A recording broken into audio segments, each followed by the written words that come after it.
Warta Lisan Ibadah Minggu tanggal 26 Juli 2020. Umat yang dikasihi Tuhan Yesus Kristus, selamat pagi. Majelis Jemaat GKI Agus Salim mengucapkan selamat datang dan selamat beribadah kepada seluruh umat. Apabila ada di antara Bapak Ibu Saudara yang membutuhkan pelayanan, dapat menghubungi Majelis Jemaat di ruang konsistori setelah kebaktian ini selesai. Berikut ini kami sampaikan beberapa warta lisan. Yang pertama, peneguhan dan pemberkatan nikah. Akan dilaksanakan pemberkatan nikah atas diri Saudara Elsa Widi Santika Haloho, anggota Jemaat GKPB MDC Bekasi, putri dari Bapak Sumardi Haloho dan Ibu Paswana Boro Pordosi, dengan Saudara Yanu Dwi Cahyanto, anggota Jemaat GKI Agus Salim, putra dari almarhum Bapak Edi Pragowo dan Ibu Meliana Murniati. Pada hari Sabtu, tanggal 8 Agustus 2020, pukul 9 WIB, bertempat di GKI Agus Salim dan dilayani oleh Pendeta Heni Herlina. Apabila ada keberatan yang sah berdasarkan Alkitab dan Tata Gereja Kristen Indonesia, dapat disampaikan secara tertulis kepada Majelis Jemaat GKI Agus Salim paling lambat hari Sabtu tanggal 1 Agustus 2020. Yang kedua, kami mohon perhatian Bapak Ibu Saudara yang terkasih. Setelah selesai kebaktian ini, dimohon untuk tidak keluar terlebih dahulu. Kami akan memandu keluar Bapak Ibu Saudara supaya tetap menjaga jarak sesuai dengan protokol kesehatan. Demikian warta lisan hari ini. Terima kasih atas perhatian umat. Kebaktian umum hari ini dilayani oleh Pendeta Yosef Go Tiong Ham. Umat diberi kesempatan untuk bersaat teduh.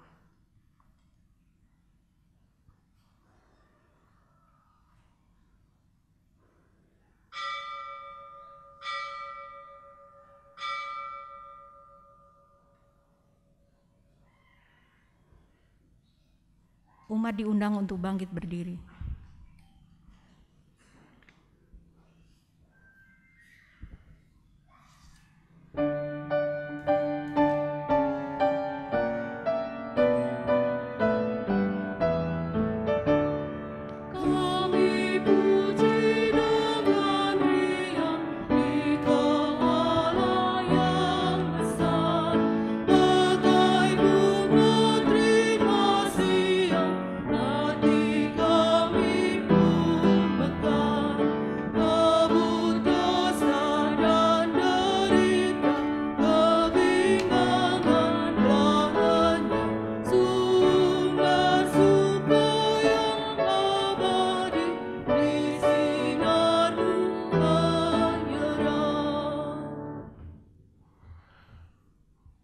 Pertolongan kita adalah dalam nama Tuhan yang menjadikan langit dan bumi, yang kasih setianya kekal selama-lamanya.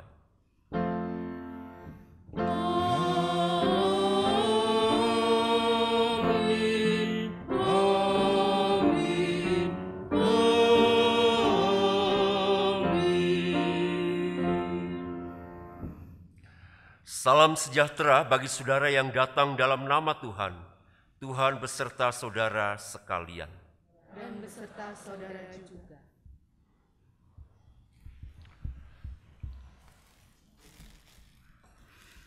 Saudara-saudari yang dikasihi Tuhan Yesus, tema ibadah kita adalah hidup sebagai warga kerajaan surga. Sebuah keistimewaan dan kehormatan yang hanya diberikan Tuhan kepada kita yang percaya kepadanya. Oleh karena itu, kita terpanggil untuk menyaksikan kuasa, kebenaran, dan keadilan Tuhan, Sang Raja Semesta, seperti yang tertulis di dalam Mazmur 45 ayat 7 sampai dengan 8. Tahtamu kepunyaan Allah, tetap untuk seterusnya dan selamanya, dan tongkat kerajaan-Mu adalah tongkat kebenaran, Engkau mencintai keadilan dan membenci kefasikan. Sebab itu Allahmu telah mengurapi engkau dengan minyak sebagai tanda kesukaan melebihi teman-teman sekutumu. Marilah kita merendahkan diri di hadapan Tuhan untuk memohon pengampunan dosa. Mari kita berdoa. Ya Bapa, kami sadar bahwa tidak ada Allah lain seperti Engkau yang panjang sabar dan berlimpah kasih setia. Engkau selalu mengasihi kami meskipun kami telah berdosa di hadapan-Mu. Engkau tidak pernah meninggalkan kami sekalipun dosa terus membelenggu kami untuk melakukan perbuatan dosa. Kami selalu melakukan perbuatan yang menyimpang dari jalan-Mu yang benar itu. Bahkan berulang kali kami melakukan kesalahan yang sama. Ampuni kami ya Tuhan, karena kami banyak membuang kesempatan yang Tuhan berikan dengan tindakan kami yang sia-sia. Layakkanlah dan ubahlah hidup kami ya Bapa. Jadikanlah hidup kami baru. Dengarlah doa kami ya Bapa, dalam nama Yesus Tuhan dan Juru Selamat kami telah berdoa. Amin. Anugerah Tuhan dinyatakan bagi setiap orang yang mengaku dosanya di hadapan Tuhan. Karena itu, marilah kita berdiri menyambut anugerahnya. Berita anugerah diambil dari Filipi 3 ayat 20 sampai dengan 21. Karena kewargaan kita adalah di dalam surga, dan dari situ juga kita menantikan Tuhan Yesus Kristus sebagai Juru Selamat, yang akan mengubah tubuh kita yang hina ini, sehingga serupa dengan tubuhnya yang mulia, menurut kuasanya yang dapat menaklukkan segala sesuatu kepada dirinya. Demikianlah berita anugerah dari Tuhan. Syukur kepada Allah.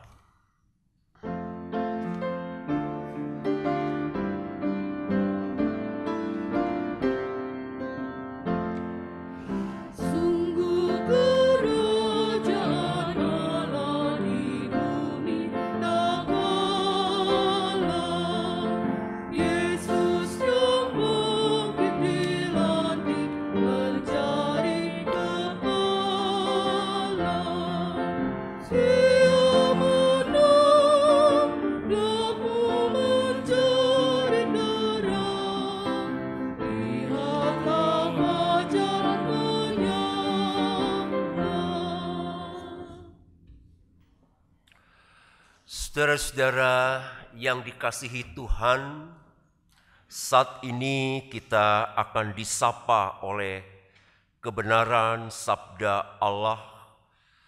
Sebelum kita membaca, merenungkan, menghayati kebenaran firman Tuhan pada saat ini, marilah kita berdoa memohon pimpinan Roh Kudus.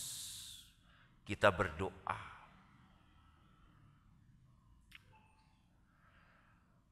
Ketika sabdamu menyapa kami pada saat ini di sini, biarlah Roh-Mu yang kudus menyingkapkan kebenaran sabdamu. Tuhan mengaruniakan pengertian yang benar dan baik, dan dengan pertolongan Roh-Mu yang kudus, kami dimampukan untuk senantiasa menghayati maksud dan kehendak Tuhan di dalam menghadirkan tanda-tanda kerajaan surga di dalam hidup yang Tuhan anugerahkan kepada kami. Berfirmanlah ya Allah, karena kami umat-Mu siap untuk mendengarkannya. Dalam Kristus Tuhan kami, amin. Bacaan Injil menurut Matius pasal 13 ayat yang ke-31 sampai yang ke-33. Dilanjutkan ayat 44 sampai yang ke-52.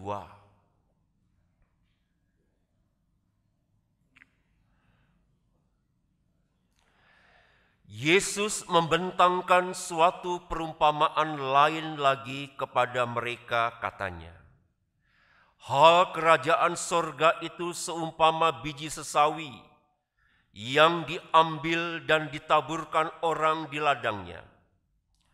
Memang biji itu yang paling kecil dari segala jenis benih, tetapi apabila sudah tumbuh, sesawi itu lebih besar daripada sayuran yang lain, bahkan menjadi pohon, sehingga burung-burung di udara datang bersarang pada cabang-cabangnya. Dan ia menceritakan perumpamaan ini juga kepada mereka. Hal kerajaan sorga itu seumpama ragi yang diambil seorang perempuan dan diadukkan ke dalam tepung terigu 3 sukat sampai kamir seluruhnya. Hal kerajaan sorga itu seumpama harta yang terpendam di ladang, yang ditemukan orang, lalu dipendamkannya lagi. Oleh sebab sukacitanya, pergilah ia menjual seluruh miliknya, lalu membeli ladang itu. Demikian pula hal kerajaan sorga itu seumpama seorang pedagang yang mencari mutiara yang indah. Setelah ditemukannya mutiara yang sangat berharga, ia pun pergi menjual seluruh miliknya, lalu membeli mutiara itu. Demikian pula hal kerajaan sorga itu, seumpama pukat yang dilabuhkan di laut, lalu mengumpulkan berbagai-bagai jenis ikan. Setelah penuh, pukat itu pun diseret orang ke pantai. Lalu duduklah mereka dan mengumpulkan ikan yang baik ke dalam pasu, dan ikan yang tidak baik mereka buang.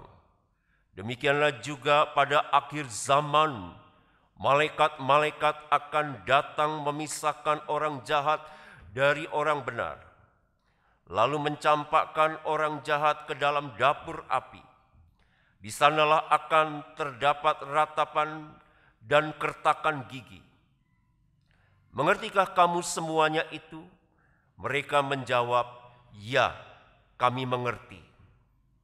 Maka berkatalah Yesus kepada mereka, karena itu setiap ahli Taurat yang menerima pelajaran dari hal kerajaan sorga itu, seumpama tuan rumah yang mengeluarkan harta yang baru dan yang lama dari perbendaharaannya. Demikian Injil Yesus Kristus. Berbahagialah mereka yang mendengarkan firman Allah dan yang memeliharanya. Haleluya.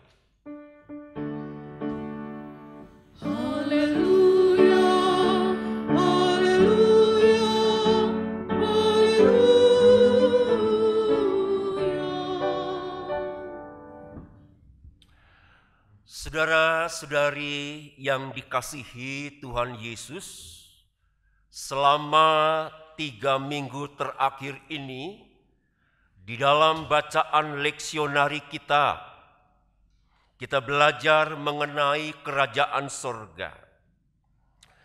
Kerajaan sorga atau lazimnya disebut juga kerajaan Allah sering dipahami sebagai realitas akhir zaman yang akan diwujud nyatakan ketika Kristus datang kembali.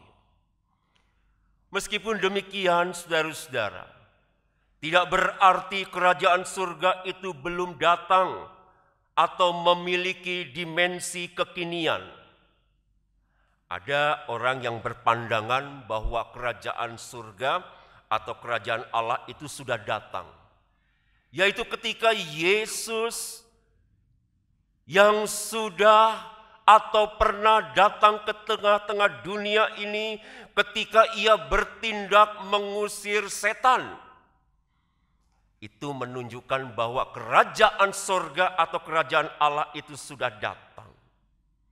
Saudara-saudara yang dikasihi Tuhan, dalam bacaan Injil hari ini, Yesus mengungkapkan bahwa hal kerajaan surga itu seperti biji sesawi dan ragi.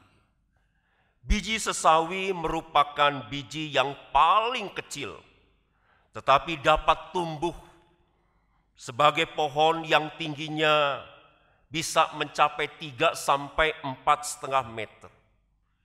Biji sesawi dapat bertumbuh yang akar-akarnya itu tertancap ke tanah, saudara-saudara, dan ketika pohon ini tinggi mencapai 3 sampai 4,5 meter, sehingga banyak burung-burung di udara mampir membuat sarang pada cabang-cabangnya itu. Perumpamaan ini sebenarnya ingin menegaskan bahwa pesatnya pertumbuhan kerajaan surga di dalam kehidupan umat Tuhan, jika umat Tuhan itu bersedia hidup di dalam firman Tuhan, hidup di dalam relasi, hidup di dalam menjalin hubungan yang karib, yang akrab dengan Tuhan setiap hari.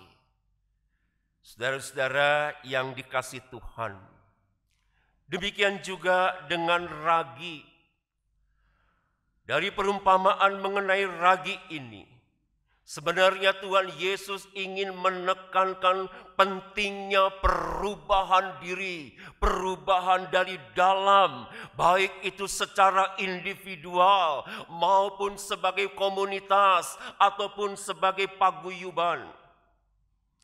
Perubahan transformasi diri itu bisa terjadi bila umat Tuhan itu juga mempunyai relasi hidup di dalam terang kebenaran firman Tuhan. Dan di dalam perubahan kehidupan umat Tuhan itu, baik di dalam pikiran, baik di dalam perkataan maupun perbuatan, semua perubahan kehidupan yang mengarah kepada kemuliaan Allah di dalam diri Sang Kristus, kehidupan kita ini harus mempunyai impact, harus mempunyai dampak, harus mempunyai pengaruh yang baik, pengaruh yang benar. Saudara-saudara yang dikasihi oleh Tuhan Yesus Kristus, hal yang selanjutnya berkenaan dengan perumpamaan, yaitu harta yang terpendam dan mutiara yang berharga. Di dunia ini, saudara-saudara, banyak sekali harta terpendam yang sudah terlacak. Tapi juga patut diakui ada harta benda yang masih tersembunyi, saudara-saudara. Seandainya itu terus diperjuangkan, dicari, digali, konon sebagian orang percaya harta yang terpendam itu akan ditemukan juga. Saudara-saudara barangkali pernah menonton film lama, film Amerika, yaitu Indiana Jones. Di dalam film itu, saudara-saudara, yang menekankan pencarian harta terpendam, di mana harta yang terpendam itu berupa cawan yang pernah dipakai oleh Tuhan Yesus pada saat perjamuan yang terakhir itu, saudara-saudara, ya. Atau juga kita pernah nonton apa itu yang namanya film National Treasures, yang mencari harta terpendam milik Amerika Serikat.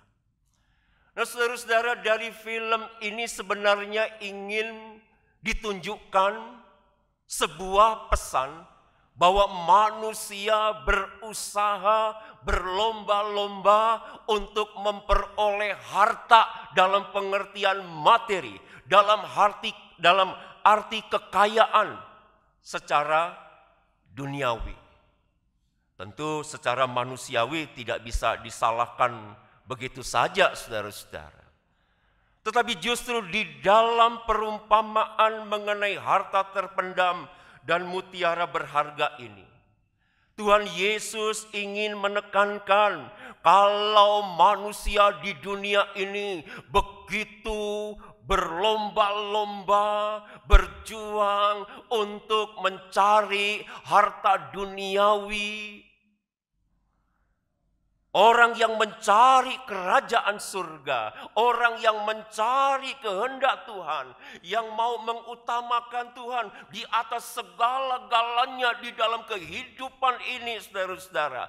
Ada nilai-nilai mulia, ada nilai-nilai luhur yang Tuhan janjikan, yang Tuhan berikan, yang Tuhan sediakan.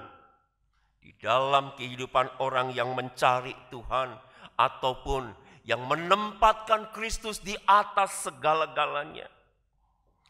Perumpamaan yang terakhir adalah mengenai pukat. Saudara-saudara, dalam kehidupan ini banyak orang tentu pada prinsipnya berpotensi masuk ke dalam kerajaan surga. Entah itu dia statusnya orang miskin atau orang kaya, orang pintar, atau orang yang tidak pintar, ataupun status sosial apapun, pada prinsipnya saudara-saudara, anugerah keselamatan di dalam Kristus yang ditawarkan kepada manusia, ditawarkan kepada dunia ini, semua orang pada dasarnya sebetulnya bisa memperoleh anugerah keselamatan itu. Namun saudara-saudara, ibarat seperti dalam perumpamaan ini, pukat yang dilabuhkan oleh nelayan di laut pada saat itu untuk menangkap, menjaring ikan, saudara-saudara. Ketika ikan itu dijaring dan pada saat itu ikan itu mau diperiksa ataupun dihitung, saudara-saudara, ternyata hasilnya ada ikan yang bagus, ada ikan yang tidak bagus. Nah, saudara-saudara, perumpamaan ini mengandung pengertian spiritual, mengandung pengertian rohani, bahwa anugerah keselamatan di dalam Kristus memang itu diberikan kepada semua orang tanpa terkecuali.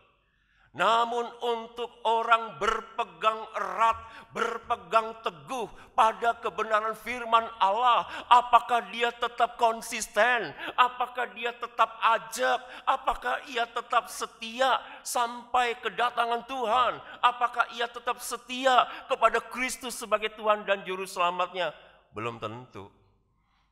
Ada yang di tengah jalan, saudara-saudara, tumbang. Ada yang di tengah jalan, saudara-saudara, sebelum Yesus datang, saudara-saudara, ya, di mana orang itu menyangkal Yesus sebagai juru selamat, membuang anugerah keselamatan yang sudah diberikan atau yang sudah ditawarkan. Tetapi juga ada orang-orang yang tetap konsisten, orang yang tetap ajak, orang yang tetap setia, orang yang tetap sungguh-sungguh hidup di dalam keadaan apapun, dalam peristiwa apapun, ia tetap setia mencerminkan kesetiaan ketaatannya kepada Tuhan sampai kedatangan Tuhan yang kembali. Ibu bapak, saudara-saudara yang dikasihi oleh Tuhan Yesus Kristus, melalui perumpamaan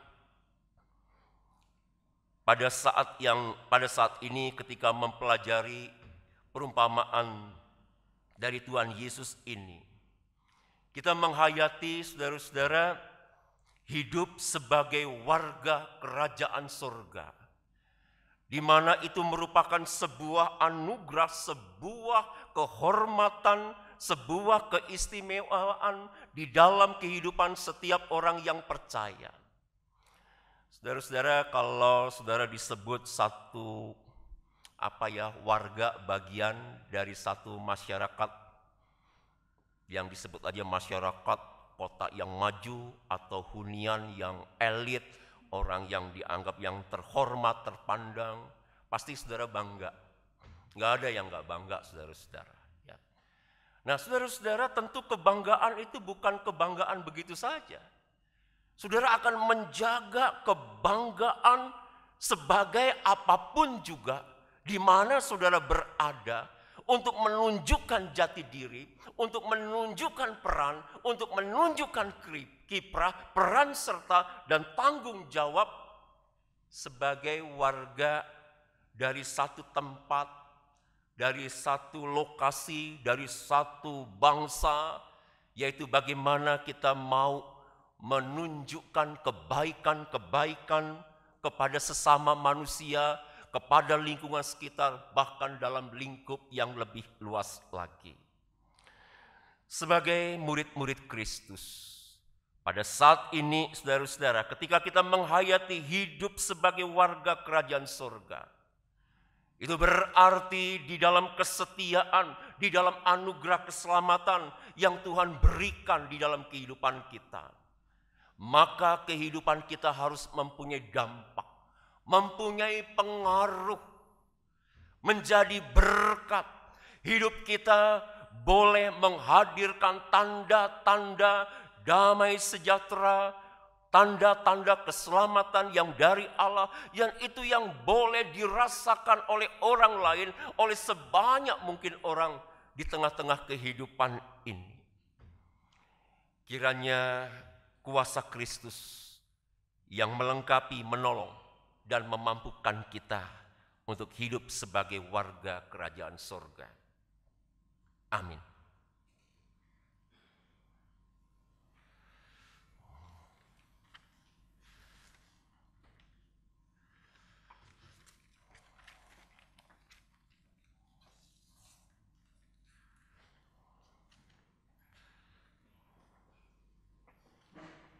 Bersama dengan umat Allah di segala abad dan tempat, marilah kita mengikrarkan kembali pengakuan iman rasuli kita demikian. Aku percaya pada Allah, Bapa yang Maha Kuasa, Khalik langit dan bumi, dan kepada Yesus Kristus, Anaknya yang tunggal Tuhan kita, yang dikandung daripada Roh Kudus, lahir dari anak darah Maria, yang menderita sengsara di bawah pemerintahan Pontius Pilatus, disalibkan, mati dan dikuburkan, turun ke dalam kerajaan maut. Pada hari yang ketiga, bangkit pula dari antara orang mati, naik ke surga, duduk di sebelah kanan Allah Bapa yang Maha Kuasa. Dari sana ia akan datang untuk menghakimi orang yang hidup dan yang mati. Aku percaya pada Roh Kudus, gereja yang kudus dan am, persekutuan orang kudus, pengampunan dosa, kebangkitan orang mati, dan hidup yang kekal.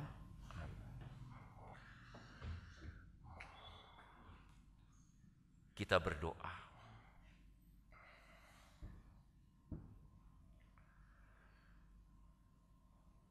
Bapa yang Maha Kasih, Bapa yang kami sapa di dalam Yesus Kristus Tuhan kami,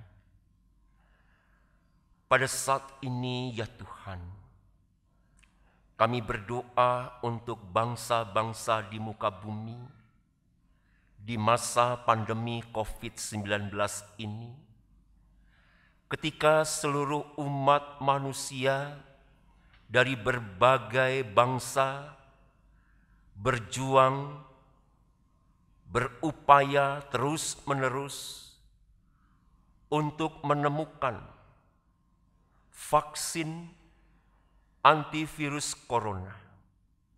Biarlah Tuhan hadir dengan Roh-Mu yang kudus, menolong memampukan para ilmuwan sedunia untuk menemukan vaksin yang manjur, yang berkhasiat, yang sungguh-sungguh mempunyai efektivitas di dalam proses penyembuhan orang yang terjangkit atau terkena virus corona. Bapa yang Maha Kasih, begitu juga ketika pemerintah bangsa kami ikut ambil bagian di dalam memerangi wabah corona hingga saat ini. Terlebih khusus juga ketika para ilmuwan yang berjuang di dalam mencari, menemukan vaksin yang boleh diproduksi, yang boleh juga itu dapat kami yakini sebagai salah satu sarana untuk proses penyembuhan bagi para pasien yang terkena virus corona. Tuhan juga mau campur tangan, Tuhan juga mau menolongnya. Bapa yang Maha Kasih, kami juga berdoa untuk pemulihan ekonomi secara nasional. Begitu juga bagi komponen-komponen bangsa ini yang terkena dari dampak COVID-19, di mana mereka yang kehilangan nafkah, yang kehilangan penghasilan. Dan ketika di era pandemi ini, pada fase adaptasi kebiasaan baru, mereka mulai merangkak, mulai bangkit, mulai bergerak, mulai berjalan, berjuang. Tuhan memberikan hikmat dan kekuatan, dan Tuhan menyatakan anugerah-Mu, dan Tuhan juga memberkati, sehingga pemulihan ekonomi, baik dalam skala nasional, regional, bahkan juga yang dialami oleh masyarakat kami dan seluruh yang terkait itu boleh bangkit, boleh pulih kembali seperti semula. Bapa yang Maha Kasih, begitu juga kami berdoa untuk para tim medis yang hingga saat ini berjuang di dalam merawat, mengobati para pasien yang terkena COVID-19. Biarlah tenaga kesehatan atau para tim medis di seluruh Indonesia, Tuhan lindungi jiwa raga mereka. Tuhan lindungi juga anggota-anggota keluarga mereka. Bapa, pada saat ini juga kami berdoa untuk setiap anak Tuhan di tengah-tengah jemaat ini yang mengalami sakit, yang dirawat secara intensif. Biarlah Tuhan menguatkan iman dan pengharapan mereka. Dan secara khusus juga ya Tuhan, obat-obat yang dikonsumsi Tuhan mau kuduskan. Juga tangan dokter perawat, Tuhan kuduskan semua sarana medis itu. Dan di atas semuanya itu kami meyakini kebaikan dan anugerah Tuhanlah yang memulihkan dan menyembuhkan saudara-saudara kami yang sakit. Bapa yang Maha Kasih, pada saat ini juga ketika kami sebagai jemaat yang sudah menyelenggarakan kebaktian secara onsite, secara langsung tatap muka. Walaupun kami sadar kami harus melakukan dengan sejumlah protokol kesehatan, biarlah Tuhan tetap memberikan kesukacitaan di tengah-tengah situasi yang saat ini memang kami membutuhkan hikmat pertolongan Tuhan untuk melakukan ibadah kami, persekutuan, pelayanan kami. Dan Tuhan menganugerahkan kesehatan bagi kami. Tuhan menjauhkan ketakutan, kecemasan, kekhawatiran dalam segala bentuk apapun. Dan biarlah dengan hikmat surgawi, kami dapat juga memetik nilai-nilai kehidupan, merawat nilai-nilai kehidupan dengan sebaik-baiknya. Bapa di sorga, kami datang dengan pergumulan-pergumulan hidup kami. Biarlah Tuhan mau campur tangan, Tuhan mau membuka jalan, dan Tuhan senantiasa memberkati kami semua. Inilah syafaat kami yang hanya kami serahkan di dalam nama Yesus Kristus Tuhan kami. Amin.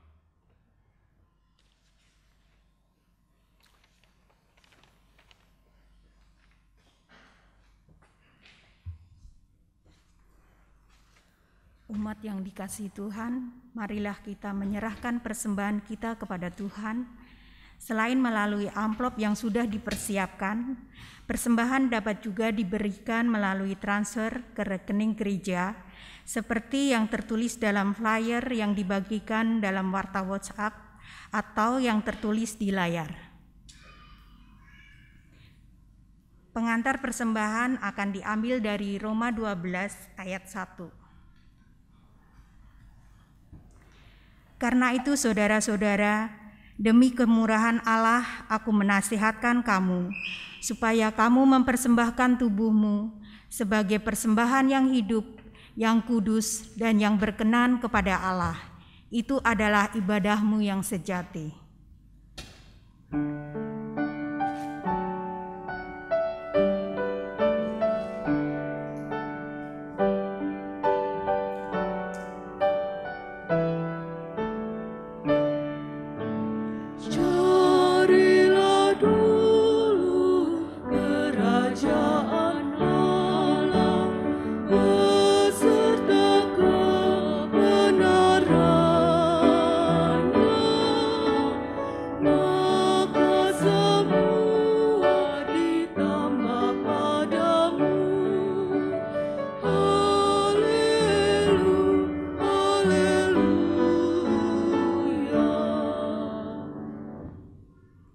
Mari kita berdoa.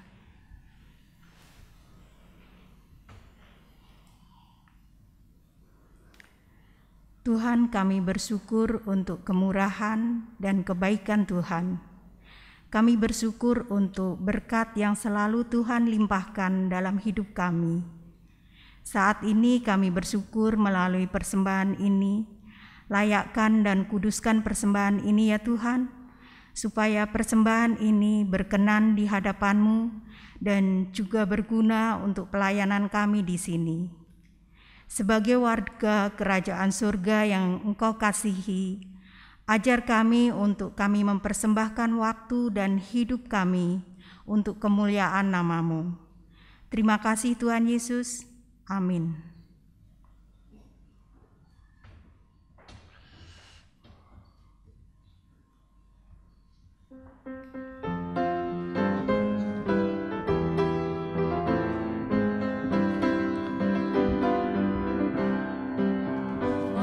Sebarkan Injil ke seluruh dunia. Mari kabarkan nama Yesus Maha Mulia. Besar kasih-Nya bagiku dan bagi kita semua. Dia mati bagi umat manusia. Mari sebarkan, mari wartakan keselamatan oleh Tuhan tiada dapat teruskan serta beritakan rahmat Ilahi dalam Yesus diberi. Jemaat yang dikasihi Tuhan, arahkanlah hatimu kepada Tuhan. Kami mengarahkan hati kami kepada Tuhan. Jadilah saksi Kristus. Kepada Allah, Terpujilah Tuhan. kini dan selamanya. Terimalah berkat Tuhan. Tuhan memberkati engkau dan melindungi engkau. Tuhan menyinari engkau dengan wajah-Nya dan memberi engkau kasih karunia. Tuhan menghadapkan wajah-Nya kepadamu dan memberi engkau damai sejahtera.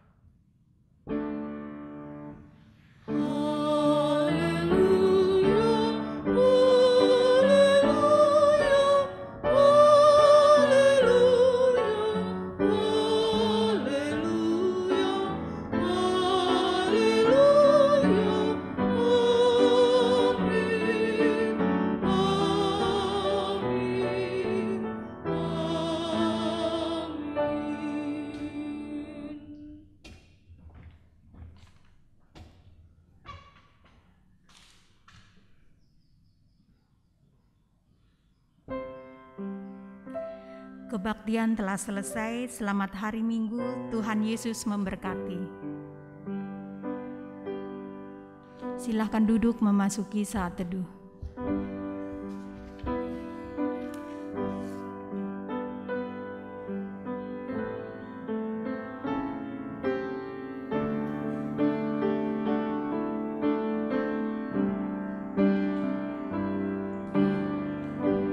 Jemaat dipersilahkan meninggalkan ruangan ibadah satu persatu, dimulai dari baris paling belakang sebelah kanan saya.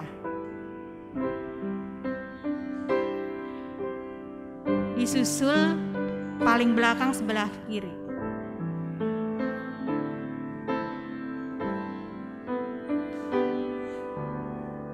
Sebelah kanan, belakang,